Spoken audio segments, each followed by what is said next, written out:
Hello everyone, I'm Parthiban. Welcome to SAP views. இன்றைக்கி date 22/6/2024. இந்த வீடியோவை நான் ஒரு 11:15 AM ரெக்கார்ட் பண்ணிகிட்ருக்கிறேன். இன்னமும் ஒரு 10 to 15 minutes, அதாவது 11:30 இந்த வீடியோ உங்களுக்கு ரீச் ஆகிடும். இந்த வீடியோவில் நம்ம என்ன பார்க்க போகிறோம் அப்படின்னா, நிறைய ஸ்டூடெண்ட்ஸ் அண்ட் பேரண்ட்ஸ் நாங்கள் நீட் எக்ஸாமுக்கு, அதாவது மே 5 2024 நடந்த நீட் எக்ஸாமுக்கு அட்மிட் கார்டு ரிலீஸ் பண்ண உடனே ஒரே ஒரு காப்பி பிரிண்ட் அவுட் எடுத்தோம். அந்த ஒரு காப்பியும் நாங்கள் என்ன பண்ணிட்டோம், நீட் எக்ஸாமினேஷன் சென்டரில் ஹாலில் சூப்பர்வைசர்கிட்ட நாங்கள் கொடுத்துட்டோம். எக்ஸ்ட்ராவாக பிரிண்ட் அவுட் எடுத்து வைக்கல. எங்களுக்கு கவுன்சிலிங்க்கு, அதுக்கப்புறம் சர்டிஃபிகேட் வெரிஃபிகேஷனுக்கு, அட்மிஷனுக்கெல்லாம் இப்போ தேவைப்படுது. எப்படி நாங்கள் எடுக்கிறது அப்படின்னு நிறைய பேர் கேட்டிருந்தாங்க. ஸோ இப்போது உங்களுக்கு மே 5 நீட் எக்ஸாம் எழுதின அனைத்து மாணவர்களுக்கும் NEET UG 2024 admit card link activate ஆகிருக்குது. அதை நம்ம எப்படி டவுன்லோட் பண்ணணும் அப்படிங்கிறத இந்த வீடியோவில் பார்க்க போகிறோம். இது மிக முக்கியமான ஒரு வீடியோக்குள்ளே போகிறதுக்கு முன்னாடி இன்னமும் வீடியோவை லைக் பண்ணாமல் பார்த்துட்டு இருக்கிறீங்கன்னா மறக்காமல் லைக் பண்ணிடுங்க. SAP வியூஸ் யூடியூப் சேனலுக்கு இன்னமும் சப்ஸ்கிரைப் பண்ணாமல் இருக்கிறீங்க அப்படின்னா சப்ஸ்கிரைப் பண்ணிவிட்டு பெல் ஐக்கானை கிளிக் பண்ணி வச்சுக்கோங்க. அப்போ தான் நீட் UG 2024 முடிகிற வரைக்கும், அதாவது காலேஜ் அட்மிஷன் எல்லாம் முடித்து கவுன்சிலிங் முடிச்சுட்டு உங்களுக்கான செக்யூரிட்டி டெபாசிட் ரீஃபண்ட் ஆகிற அந்த லாஸ்ட் டேட் வரைக்கும் நம்ம போடுற எல்லா வீடியோஸும் உங்களுக்கு நோட்டிஃபிகேஷனாக வரும்.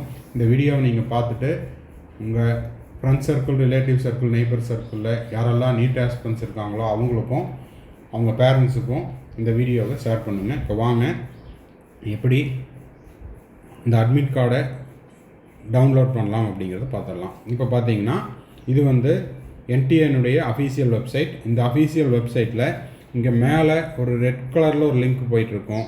அந்த லிங்க்கை டச் பண்ணிங்கன்னா நாளைக்கு, அதாவது ஜூன் 23, 2024 யாருக்கெல்லாம் கிரேஸ் மார்க் கொடுத்தாங்களோ, ஒரு 1563 மாணவர்களுக்கு கிரேஸ் மார்க் கொடுத்தாங்க. அந்த மாணவர்கள் விருப்பப்பட்டால் ரீநீட் எழுதிக்கலாம். அப்படி ரீநீட் எழுதாதவங்களுக்கு அவங்களுடைய கிரேஸ் மார்க்கை மைனஸ் பண்ணிவிட்டு ஒரு ஸ்கோர் கார்டு வரும்.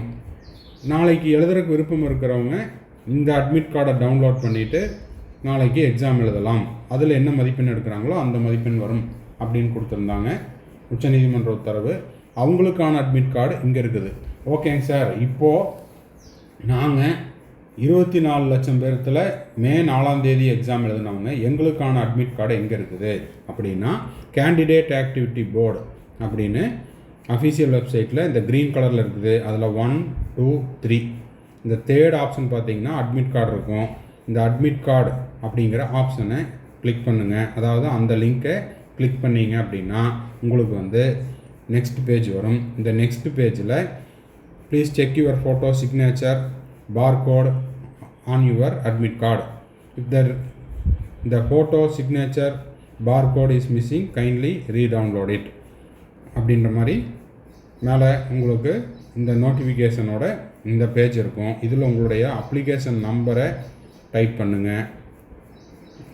அப்ளிகேஷன் நம்பருங்கிற இடத்துல நம்மளுடைய ஃபோன் நம்பர் எழுதியிருக்கிறோம். உங்களுடைய டேட் ஆஃப் பர்த்தை கொடுங்க. இதெல்லாம் உங்களுக்கு ஆல்ரெடி நீங்கள் டவுன்லோட் பண்ணியிருப்பீங்க, சொல்ல வேண்டியதில்லை. அதுக்கப்புறம் இந்த கேப்சா கோடை நீங்கள் இங்கே கொடுத்துருங்க. கொடுத்துட்டு சப்மிட் கொடுத்தீங்க அப்படின்னா உங்களுக்கான அட்மிட் கார்டு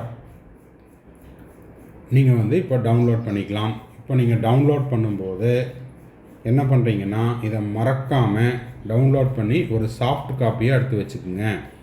ஓகேங்களா? அந்த சாஃப்ட் காப்பி PDF-ஆக உங்களுடைய பென் ட்ரைவ்லேயோ இல்லைன்னா உங்களுடைய மெயில் ஐடியில், உங்களுக்கான பர்சனல் மெயிலில், இல்லைன்னா உங்கள் ஃபேமிலி மெம்பர்ஸ் யாருக்கெல்லாம் மெயில் இருக்குதோ அந்த மெயிலில் எல்லாம் போட்டு வச்சுக்கோங்க. இல்லைன்னா வாட்ஸ்அப்பில் உங்கள் ஃபேமிலி மெம்பர்ஸுக்கு போட்டு வச்சுக்கோங்க. எப்போ தேவைப்படுதோ அப்போது நீங்கள் என்ன பண்ணிக்கலாம், இதை பிரிண்ட் அவுட் வேணுனாலும் எடுத்துக்கலாம். அதே போல் சர்டிஃபிகேட் வெரிஃபிகேஷன் முடிஞ்சு உங்களுக்கு அலாட் ஆகிற காலேஜில் அட் த டைம் ஆஃப் அட்மிஷனில் என்ன பண்ணுவாங்கன்னா, எல்லா டாக்குமெண்ட்டையும் PDF-ஆக அப்லோட் பண்ண சொல்லுவாங்க அவங்க கொடுக்குற மெயில் ஐடிக்கு. அப்போவும் தேவைப்படும். அதனால் மறக்காமல் என்ன பண்ணுறீங்கன்னா சாஃப்ட் காப்பி எடுத்து வச்சுக்கோங்க. பிரிண்ட் அவுட்டும் உங்களுக்கு எவ்வளோ தேவையோ அதை எடுத்து வச்சுக்கலாம். மினிமம் ஒரு 10 காப்பியாவது போட்டு வச்சுக்கலாம். இப்போ ஜெராக்ஸ் போட்டால் ஒரு வேளை ஃபேட் ஆயிரும் சார், இங்க்கு நாளாக ஃபேட் ஆயிரும் அப்படின்னு ஏதாவது நினச்சிங்கன்னா ஒரு காப்பியோ 2 காப்பியோ இப்போ பிரிண்ட் அவுட் எடுத்துகிட்டு மீதி சாஃப்ட் காப்பியாக வச்சுட்டு தேவைப்படும் போது கவுன்சிலிங்க்கு தேவை, அதே போல் இங்கேயும் சர்டிஃபிகேட் வெரிஃபிகேஷனுக்கு போகும்போதும் தேவை, அதுக்கப்புறம் காலேஜ் அட்மிஷனுக்கும் தேவை. அதனால் சேஃபாக இப்போ வந்திருக்கிற லிங்க்கில் நீங்கள் போய் டவுன்லோட் பண்ணிக்கலாம். இந்த வீடியோ யூஸ்ஃபுல்லாக இருந்தால் மறக்காமல் லைக் பண்ணிடுங்க, சப்ஸ்கிரைப் பண்ணிடுங்க, பெல் ஐக்கானை கிளிக் பண்ணிடுங்க. எண்ட் ஆஃப் த வீடியோவில் நம்ம SAP வியூஸ் யூடியூப் சேனலுடைய அட்வர்டைஸ்மெண்ட் கொடுத்துருக்குறோம், அதையும் பார்த்துருங்க. மறுபடியும் அடுத்த வீடியோவில் அடுத்த அப்டேட்டோட மீட் பண்ணலாம். Till then, bye, see you, have a nice day and thanks for watching.